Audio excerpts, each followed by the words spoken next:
And Chattanooga National Military Park, and I'd like to welcome you all to the first of a series of 14 programs, or I'm sorry, 16 programs that we are doing over this afternoon and the next 2 days.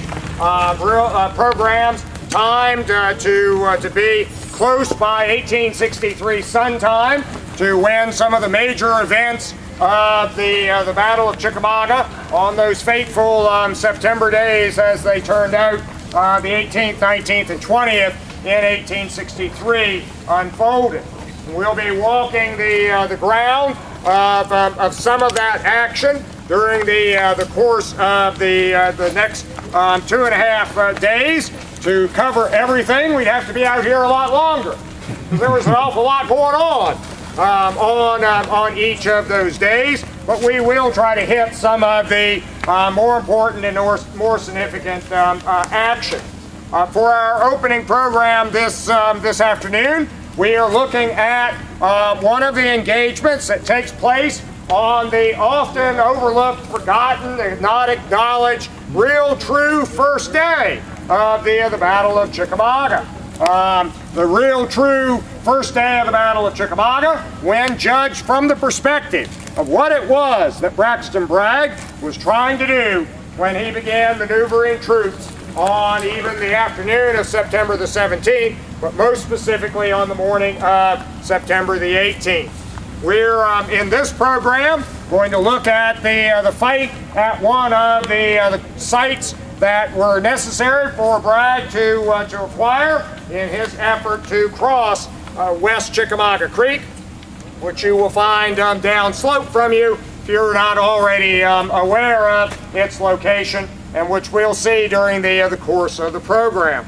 Joining me for this program this afternoon is Park Ranger Lee White, and what we're going to do is, in the interest of intimacy and being able to speak to a group this size, we are going to split you all into two groups arbitrarily right through here, and you all are going with Mr. White, and you all have to put up with me. So, and at future programs, those of you all who intend to do all of them. Any hands? Oh wow, very good. Then you'll do two more than I will. So they're making me not do two of them.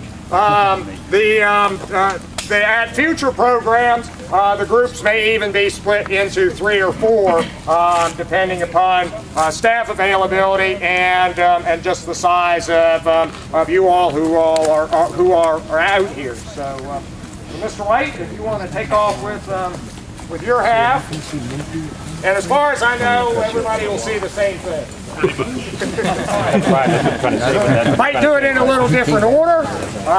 Might get a little different information, hear a few different stories, but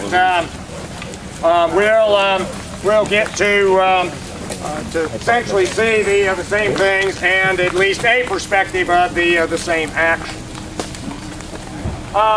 As you all stand here this afternoon, you all stand on the crest of the rise that was the site of the John P. Alexander farmstead, one of the larger farms in this region.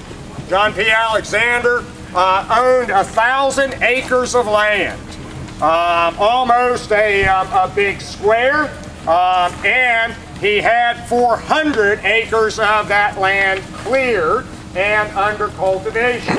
He was the second largest slaveholder in Catoosa County, and so on the crest of this rise stood a large 2-story hewn log cabin, which was the structure that was the main house. There were 8 quarters for his slaves, and then there were barns and sheds and shops, and this is one of the few farmsteads in this area where it is specifically enumerated that he had a stable, suggesting that he must have had a large number of horses and mules specifically for his labor.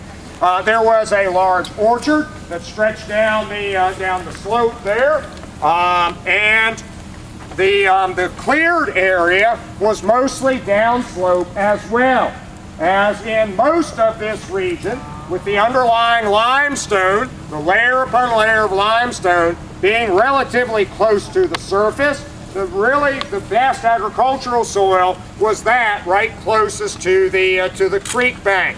In Alexander's years of occupation here, he had indeed cleared most of the land on his property that led down to the creek. If we were standing here today, amongst the buildings of the farmstead, there would be a couple of larger trees to provide shade around those buildings, but down slope in front of us, down that slope where the other half of our group is headed right now, were large cleared areas. In 1863, on this side of the road leading down to the creek and to the west was a large area that had not been cultivated. No crop had been grown in it in 1863. In fact, this large area stretched almost a mile to the west from here along Viniard-Alexander Road. Some of you all who are regular visitors to the battlefield know that as you go west on Alexander Vineyard Road, you get to a point where the road is right on the edge of a bluff, and you can look down to Chickamauga Creek. The cleared or open area went that far. On this side of the road, there was a large cornfield in 1863. Now the cornfield, all of that area was not cornfield because there was a sinkhole still over there today that had some trees grown up around it, and that's going to figure into our story in just a little bit. Now this road that came in from the west, another road intersected just a few yards to the north and ran off to the east, and basically all the ground on the south side of this east-west running road was open or cleared ground. And you'd be able to see all the way down to the creek where there was just a fringe of trees along the creek. Now this is known as the Alexander Farmstead or the Alexander Farm. The fact that it was on his property gives the name to this bridge of Alexander's Bridge that we'll talk about a little bit later on. But in 1863, John P. Alexander was not here. John P. Alexander in 1858 had participated in the beating death of a white man in Catoosa County. Had been tried, convicted, appealed his conviction, won a new trial, and this was prolonged enough, even in that era when we sometimes think there was speedy justice, that the secession of the southern states come along and the resultant disruption of civil government. And John P. Alexander had used the disruption of civil government in Catoosa County and northwest Georgia to avoid further prosecution for this crime. He had relocated out of the jurisdiction. And in fact, his bondholders were the ones who now actually owned this property. Most specifically, James Lee of Lee and Gordon's Mill. As a result, there was no one apparently living here unless it was a very short-term tenant. No other family name is known to be associated with this farmstead at the time of the battle. What is also not known is the fate of Alexander's 38 slaves as well. That number comes from the 1860 census. Whether he had taken them with him, sold them previously, or whether their bondholders had acquired them as well as part of their compensation for his departure, we don't know. But this is known as the Alexander Farmstead, and his operation had created a very distinctive landscape and an important landscape for the action that occurs here 150 years ago this day. Any particular questions about the Alexander farmstead? So try to imagine more than a dozen, mostly log buildings up here on the top of this hill with a few larger trees in amongst them. How close to the house and where would Lily's battery be placed? Well, I'll put Lily more specifically on the ground, but to answer your question, Lily, when he first takes position, puts two of his gun in amongst the buildings. So all that, I'm sorry? Up here? Right, up here on this knoll. Now, with a dozen or more buildings, the main house, a known barn, stable, 8 slave quarters, undoubtedly a lot of other structures of one sort or another, this complex would have covered a pretty large area. And all that is recorded is that Lily puts two of his guns in amongst the buildings. Now, whether that was immediately adjacent to the house or amongst the slave quarters or the barns, and we don't know really the layout of the buildings. There is a depression and a mound of earth over here, which is probably the remains of one of the structures on the farmsteads. Now, what I want to do is we're going to step. Well, actually, no. I'll start out with this here. One of the most important things about this battle and understanding what does and does not happen is to really understand what it was that Braxton Bragg was trying to do when on September the 17th and the morning of the 18th he moved and as a result brought on this engagement. Having been forced to abandon the city of Chattanooga by Rosecrans' broad front, multiple column, feint deception, and maneuver advance that had begun on August 16th and had come into this region from the northwest, deceiving Bragg into thinking that the main effort was coming in upstream of Chattanooga, while Rosecrans' main columns crossed the Tennessee River out to the west of Chattanooga and southwest, and then began to climb over first the Sand Mountain Range and then the Lookout Mountain Range at intervals of 20 and 40 miles below Chattanooga. Braxton Bragg had finally learned on William Stark Rosecrans' birthday, September 6, 1863, hence my ability to joke that Bragg decides to give Rosecrans a birthday present that day. Bragg on September the 6th realized that federal troops coming over the mountains more than 20 miles below Chattanooga was the main Union effort. And fearing that he was going to be cut off from his base in Atlanta, he ordered the city of Chattanooga abandoned. And on September the 7th, 8th, and 9th, Bragg's army had marched out of southeast Tennessee, out of Chattanooga, into northwest Georgia, much of it moving down the Lafayette Road through what will eventually be the area where this battle will be fought, moving down to pass through Lafayette and head on southward to try to prevent the Federals from reaching his line of communications, the Western Atlantic Railroad, leading down to Bragg's base in Atlanta. As Bragg passed through Lafayette on September the 9th, not he himself, but the head of his column, he began to realize exactly how widely scattered the elements of the Union Army were. He turned on September 10th and 11th and the 13th to try to attack the Union Army while it was still scattered and divided. But as most of you all undoubtedly know, Braxton Bragg's greatest problem in command is going to rear its head at this time, and that is the dissension between Bragg and his senior subordinates, the lack of teamwork, the lack of unity of command between Braxton Bragg and his corps commanders Leonidas Polk, Simon Bolivar Buckner, Daniel Harvey Hill, William Henry Talbot Shot Pouch Walker, and increasingly others as well. And he missed those two opportunities on the 10th and 11th and the 13th. He sat idle basically for 3 days, giving Rosecrans time to begin to consolidate the scattered elements of his army.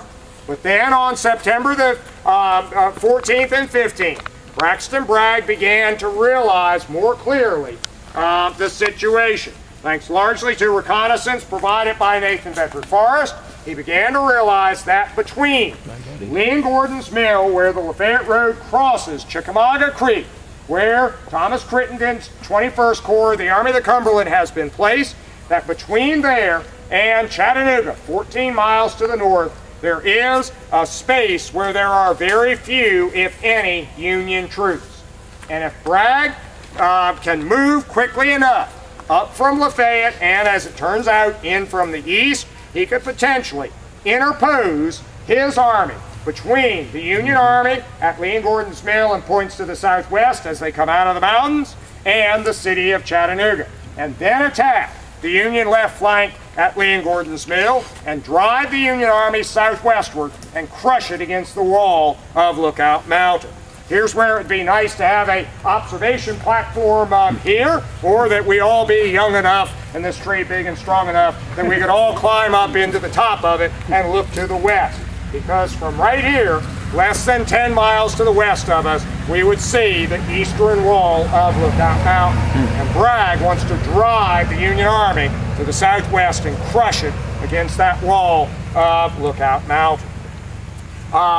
He develops this plan on particularly September the 15th, refines it on the morning of the 16th, meeting with some of his recalcitrant subordinates, and begins to then issue orders for its execution, intending originally to execute the plan on the 17th of September. But when he learned that more troops would be arriving from Virginia, he postponed a day from the 17th to the 18th. But by postponing one day to allow some more of the brigades of James Longstreet's 1st Corps, the Army of Northern Virginia, to close on his army. Yes, his army will be stronger by a couple of brigades, but what has he also provided his enemy? One more day to consolidate the elements of the army. And something to consider is what might have been the case if he had moved on the 17th. Remember this, because in a few minutes you're going to find out what happens right here on September the 17th. But Bragg did postpone from the 17th to the 18th, and on the morning of September the 18th, he began to move troops to implement this plan.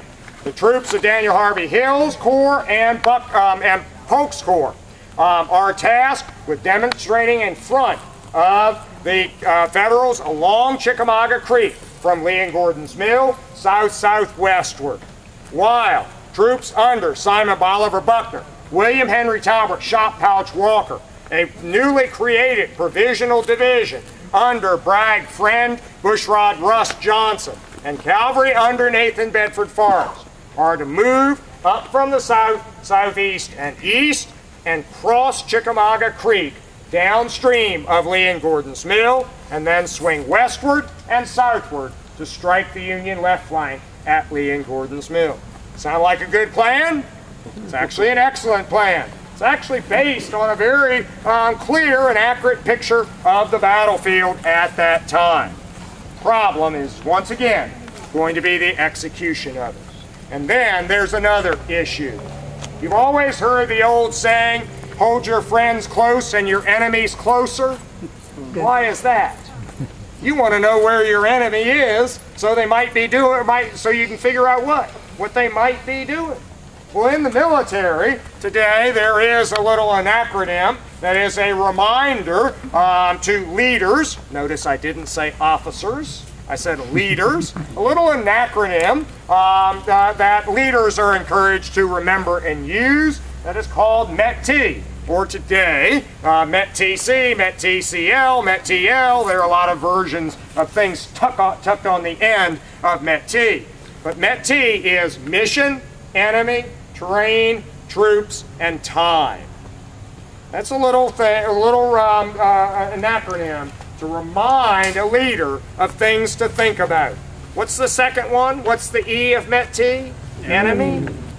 Well, guess who is thinking about his enemy? William Stark Rosecrans. Rosecrans at his command post at Crawfish Springs behind Lee and Gordon's Mill, literally battle tracking on the maps available to him looked at the map and said, okay, I've got a small garrison in Chattanooga. The bulk of my army is coming out of the mountains from the southwest. Tom Crittenden's at Lee and Gordon's Mill, where the Lafayette Road crosses Chickamauga Creek. If I were my enemy, I would attack myself where? On my left flank.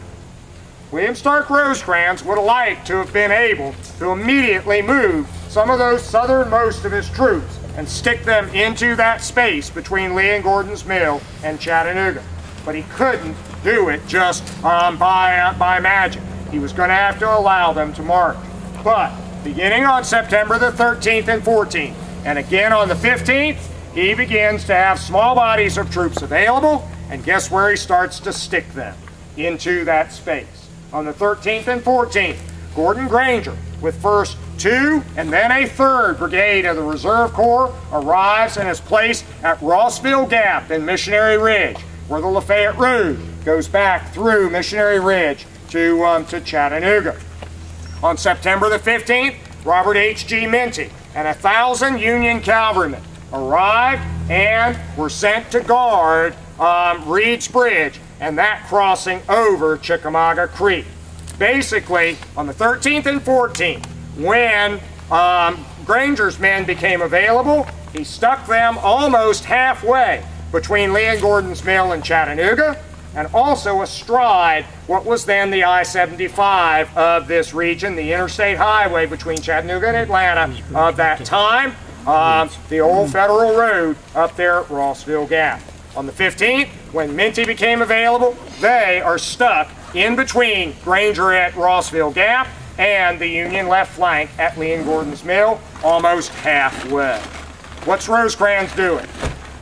Can't cover that entire area, but what's the mission of those troops that he's putting out there?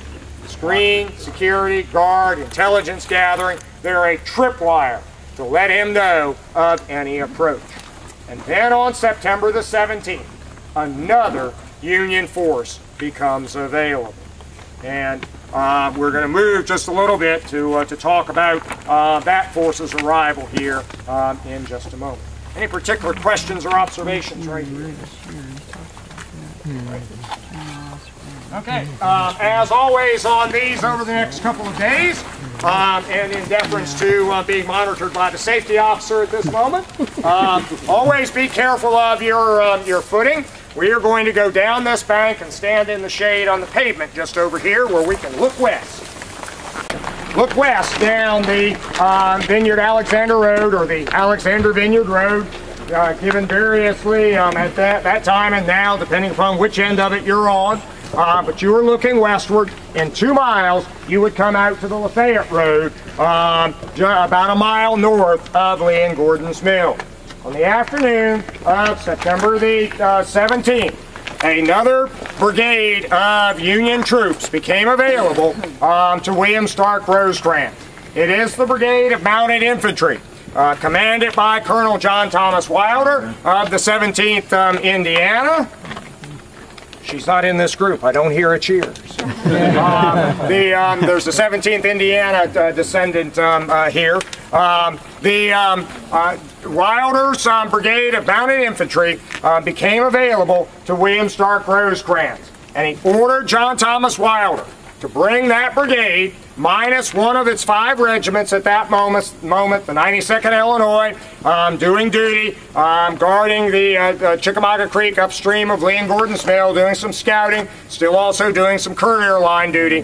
But Wilder is ordered to bring the other 4 regiments of his brigade, his battery, the Eli Lilly's 18th Indiana Battery, and the mountain howitzer detachment that has been created within the brigade, and come here and guard Alexander Bridge on Chickamauga Creek.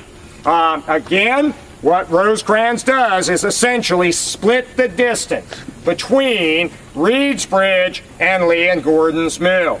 So if you can kind of picture in your mind what I've described about Rosecrans on the 13th and 14th, putting Granger up at Rossville Gap, splitting the distance in half. Then on the 15th, splitting the distance between Granger and Lee and Gordon's Mill with Minty. Now on the 17th, splitting the distance between Minty and Lee and Gordon's Mill with Wilder. anticipating that the Confederates are likely to try to get on the most expeditious route to the left flank of the Army of the Cumberland.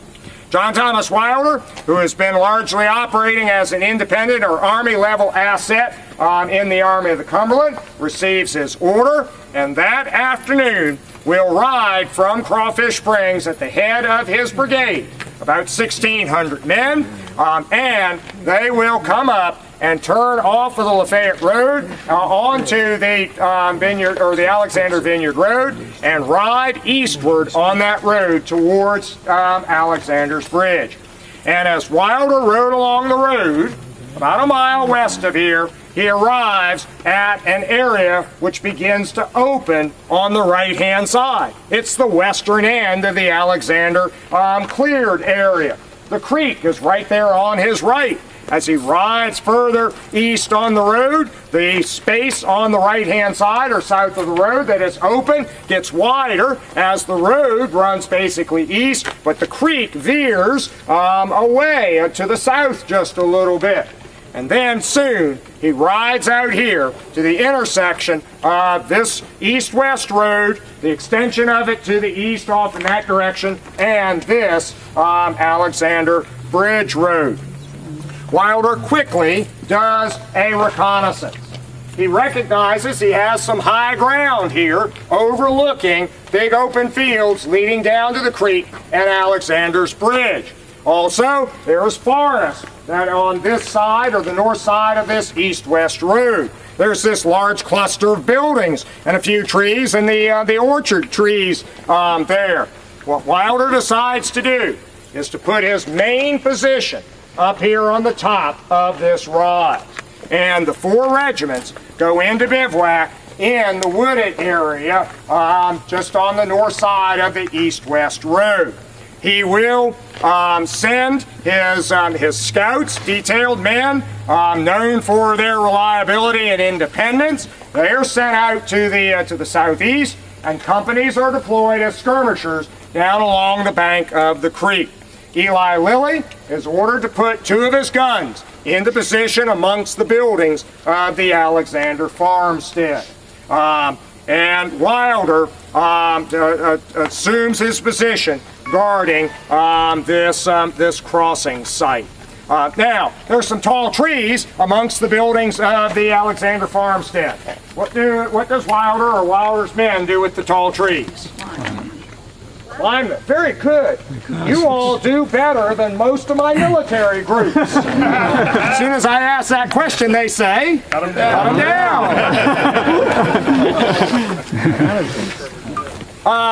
But you're already on the top of a high hill. Now there's a tall tree. There's all kinds of open ground down there. How far could we see to the south, southeast, and east if we were up in the top of one of those trees? Wilder left the trees and put observers in there. Eventually, there is even one account of Wilder himself climbing up into one of the trees to take the view off to the east and southwest, or southeast. As his patrols go out, what are they looking for? Any evidence of Confederates coming this way. Now, why is Wilder's arrival here perhaps so critical? What if Braxton Bragg had executed his plan on September the 17th? Who would not have been here until that afternoon? John Thomas Wilder. We'll never know for certain. Now, yes, a few of you real true historians in the bunch are saying, Ogden, you're entering into the realm of what if or counterfactual history. We can't do that. Well, yeah, you're right, but since I do instruct for many military groups that come here, one of the things that we want our military leaders, again, remember, notice I didn't say officers, want our military leaders to always be doing is to be thinking, what are the alternate courses of action that could develop? What if you wait 24 hours to execute your plan? What's that going to give your enemy? What if you execute your plan now? What's your enemy's condition at that time? Wilder arrived here that afternoon of September the 17th and deployed with his main position, his 4 regiments, up here on the top of the rise and oriented off to the southeast, looking at this crossing of Chickamauga Creek at Alexander's Bridge. Everybody kind of, oh, let's see, the other 4 guns of Eli Lilly's battery at this time are in the woods. We don't know exactly where, but they're just nearby in the woods. So the woods provide cover and concealment for the main body up here. Probably one of the weakest things. It seems that the brigade ordnance train is parked along this road towards the western end of the field, and eventually becomes an attractive target. Okay. So now let's move down the hill just a little ways towards Chickamauga Creek.